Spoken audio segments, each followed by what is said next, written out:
Hey, welcome. I've got some great news. NEBOSH have released some new guidance on scenario-based assessments. So if you are preparing for NG1 or IG1 exams, and also some of the other exams, the fire exam, the construction exam, even some of the diploma exams, this is relevant to you because they are scenario-based. So here it is.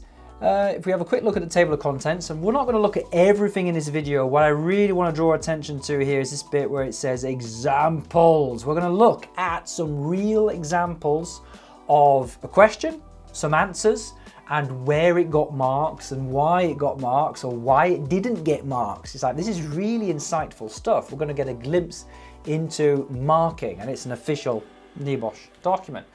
Now, we're not going to look at the whole thing, but I do encourage you to have a good look throughout all of it, particularly from point 5 onwards, when it starts to talk about the scenario, the questions, and the command words. There's some really interesting comments there. Before we do that, I want to have a quick look at this P principle, the P principle. The P principle is where you P all over your exam paper. No, I'm kidding. P stands for point, evidence, and explanation. Sorry if that was a bit childish of me. So what are NEBOSH saying here? What they're saying, right? They're saying there's no trickery. They are suggesting a technique called the P tool. And it says it's been used in schools, colleges, and universities for decades. So what they're saying is, firstly, there's a point to be made. So let's say your question is, what are the financial arguments to do things more safely? So let's say you've got a point to make. And the point you're making might be, well, if someone's injured, they go off sick and you've got to pay them sick pay.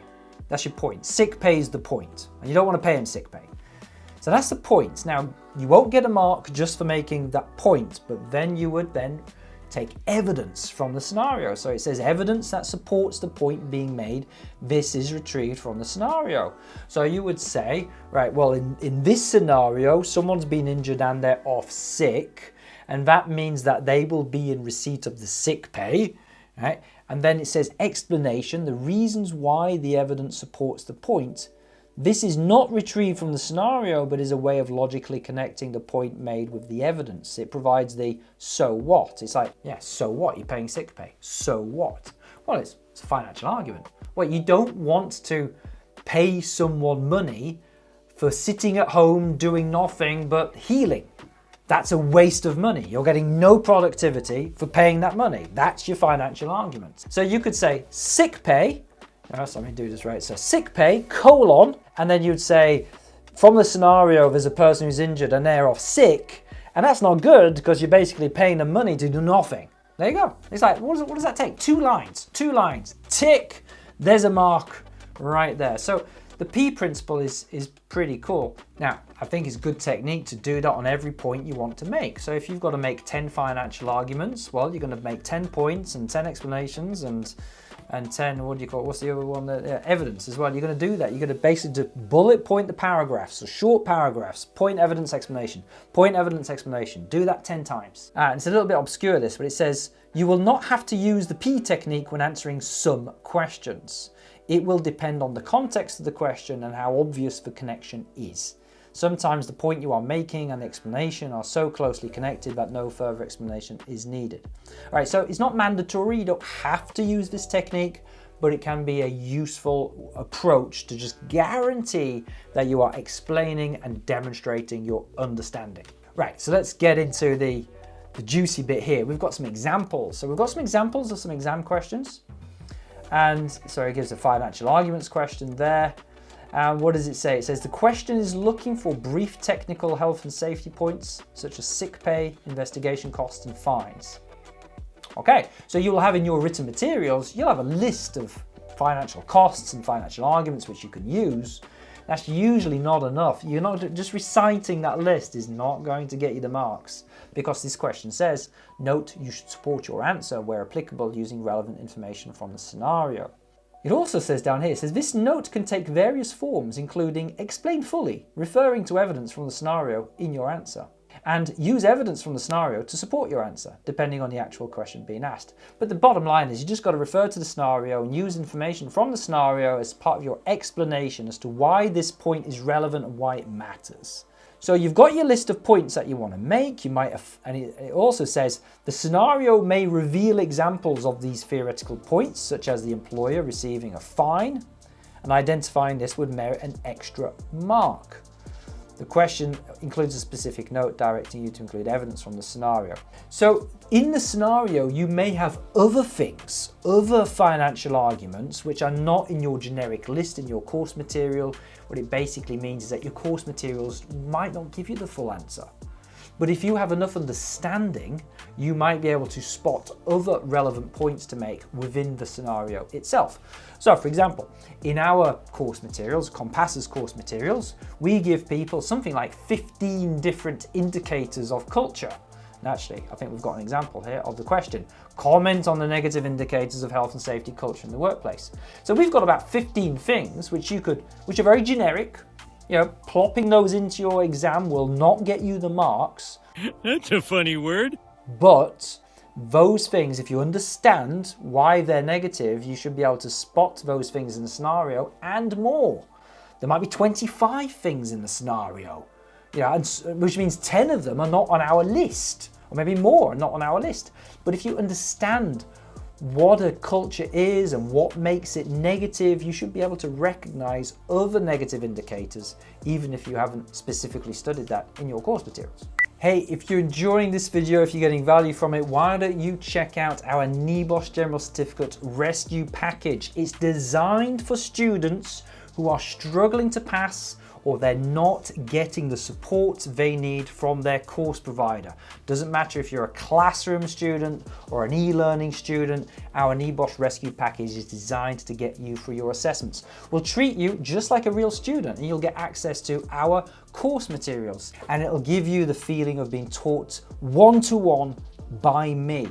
In addition to that, you'll get a ton of mock examination papers, which will be graded by me or a fellow ex-examiner, and you'll get access to our monthly exam masterclasses where you'll get to interact with me live on a video call. Please check the link to the rescue package in the description below.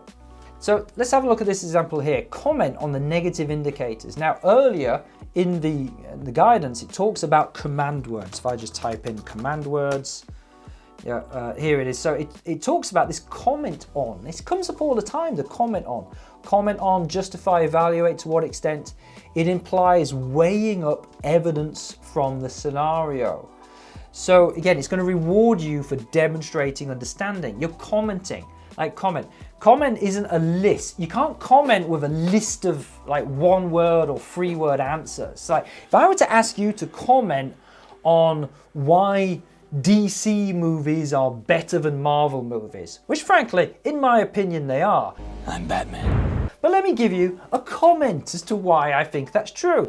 I think DC movies are dark and more realistic. I think if an evil villain from space were to come and destroy planet Earth, I don't think we'd be laughing and joking like they do in the Marvel movies. I think everyone would be pretty horrified and depressed and just be fighting to save our lives. And so I find DC movies way more realistic. There you go, that's a comment. No comment! I said I have no comment! That's how you do a comment, okay? And you might disagree with my comment, and that's fine. You might think Marvel's fantastic and yeah, good on you, you big childish. But the point is that you're saying something, you're commenting on what you think, and you're showing some understanding at the same time. Now there's another one, it says here, comment on how well the organization is implementing its permit to work system. Comment on the application of the emergency procedures. So this implies saying positive and negatives. It says here we are expecting you to look at all aspects, positive and negative, in the scenario, evaluate them, and provide a reasoned conclusion in your answer. If it's a 10-mark question, we want kind of 10 comments. They could be good, they could be bad. Yeah, it doesn't really matter, as long as they're on the marking scheme and as long as you fully explain yourself. Anyway, let's get back to our examples. Now, if we scroll down here, we've got a whole load of examples, but I like this one because here what we're going to have is we've got learners' answers to the question and it's giving marks and then it's explaining why it got marks. So it says here, the supermarket was listed in the top 10 for sales last year. I think this is part of the scenario actually. It's an extract from the scenario and a fictitious response to the question. So The store manager wants to do even better this year.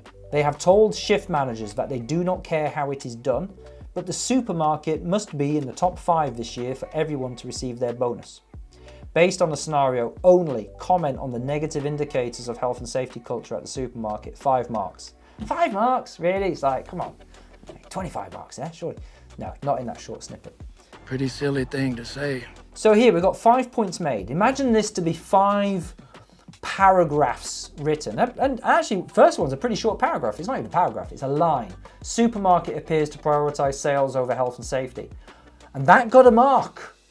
Interesting. Okay, why did that get a mark? Well, it doesn't really tell us, but it's telling us why the others didn't. 1 and 5 got marks, right? So the supermarket manager appears to be giving their approval to disregard health and safety by saying they don't care how it is done. Is that what it said? Yeah, they do not care how it is done. Okay, so 2 marks awarded. But 2, 3 and 4 did not get marks. Supermarket prioritizes money over health and safety, 0. Supermarket manager thinks that sales are most important, 0. This is a longer one here. The reason that we know this is that the manager has told the shift supervisors that they don't care how it is done, but the supermarket must be in the top 5. 0, 0, 0. 0. All right, let's have a look at why then. Points 2 and 3 are the same as point 1, but worded slightly differently. Prioritizes sales over health and safety, 1. Money over... Yeah, okay, so what does it say? It's saying basically there's only 1 mark available for making the technical point that the company values money over safety. And you can rephrase that point in 2 or 3 or 4 different ways, but you're only getting the mark for that once. So this is what we call an already awarded. As an examiner, I would write already awarded next to that to say, hey, I've already given that mark. I'm not going to give it. I recognize that you've written it there, but I've already given it. I'm not going to give it again. And point 3 is the same. So the next one, point 4 is a repeat of the scenario content. So it's not worthy of a mark because the question is asking the learner to comment on, and the learner has not provided an explanation for the point. Interesting. So there you go. So this reinforces something I've said time and time again. Copying and pasting the scenario or paraphrasing the scenario isn't going to get you marks, especially when there's some kind of comment question, because you have to show that you understand why that's relevant. You have to show why that's good, why that's bad. And so in the scenario it says what the manager said, and here it's just saying, this is what the manager said. It's just a complete repeat. Got another example here. It's a little bit of a longer example. This has got this whole accident. Someone's taken to the hospital. There's a customer. We're asking the customer some questions and so on. And the question is, based on the scenario only, how good was the manager at gathering information for the investigation? Explain your answer fully. I mean, there's a clue, isn't there? It's like, explain it fully. So let's have a look. We've got a few points here. Answer, they prepared the witness. Note, this is apparent through these paragraphs. Right. 1 mark, they prepared the witness. Okay. So here it shows how the P principle is being applied. NEBOSH are showing us. The point being made is in blue text. So point, they prepared the witness. Great. And they moved the customer to the office. That got a mark. Evidence from the scenario is in green text. Interesting. So it's asking, based on the scenario only, how good was the manager? Right. So we are kind of using the scenario here to say, hey, look, they prepared the witness. That gets a mark. And here's some evidence of what they did, which was good. How good was the manager? Well, this was good. And they allowed time for the witness to regain composure. Now, I'm assuming, I haven't read the full detail of this, I'm assuming this isn't a direct copy and paste. You move them to the relevant privacy of an office area. I see. And allow time for the witness to gain composure. So, when the customer finishes the cup of coffee, as soon as they appear to be more composed. I see, that's good, isn't it? That was good. You gave them time to regain composure. There's no copying, there's no pasting, you're just recognizing that these are good things. And then here we've got an explanation in purple. Those in shock or distracted may not be able to recall events accurately, so it is important to prepare them properly. Right. And so now we've got an explanation. We've got the so what. Well, why is moving them to a private area? Why does that matter? What's good? Why is that good? Why is it good that you gave them time to regain composure? Why not just ask them straight away? It's like, well, it's like they might not be able to recall the events accurately if they're shocked or distracted. So you need to give them a chance to calm down. You've got 4 marks there. 4 marks for the P principle. If you'd have written that in one paragraph, which could be about 2 to 4 lines, that would be 4 marks in one paragraph. So it just goes to show just how easy you can get the marks if you adopt the right exam technique. Again, if you want to learn more about exam technique, we have a ton of tutorials and a ton of examples and a ton of one-to-one interaction with me. And so if you apply for our rescue package, and you will get access to our full course materials, we have the only interactive video e-learning course for the NEBOSH National General Certificate, tons of written content, tons of revision slides, and also full tutorials on how to pass your NG1 and NG2. Anyway, hope that was useful. If it was, please subscribe, please like, please check out our other videos. See you in another video.